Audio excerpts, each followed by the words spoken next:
চলে এসেছি আজকে লাঞ্চ থালি নিয়ে। আজ হচ্ছে সানডে, সানডে স্পেশাল লাঞ্চ থালি। হ্যাঁ, থালিতে অবশ্যই মাটন থাকাটা দরকার ছিল না সানডের থালিতে, কিন্তু আজ মাটন নেই।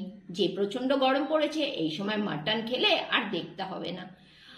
আজ একদম সিম্পল লাঞ্চ মেনু নিয়ে চলে এসেছি, সামার স্পেশাল লাঞ্চ মেনু। দেখে নাও আজকের লাঞ্চ থালিতে কি কি রয়েছে। রয়েছে এখানে ভাত আর এক টুকরো গন্ধরাজ লেবু, খারকোল পাতা বাটা। এই রেসিপিটা আমি শেয়ার করব, আমার চ্যানেলটা অবশ্যই সাবস্ক্রাইব করে নিও, তাহলে এই রেসিপিটা পেয়ে যাবে। আর রয়েছে এখানে পুঁই শাক মাছের মাথা দিয়ে, এটা রেসিপিটাও আমি শেয়ার করেছি বা করবো হয়তো, বা চ্যানেলটার চোখ রেখো, এই দুটো রেসিপি পেয়ে যাবে। রয়েছে এখানে মুসুরির ডাল ডাটা দিয়ে, আমের টক, আর রয়েছে দই। কত সুন্দর বলো তো মেনুটা, একদম সামার স্পেশাল লাঞ্চ।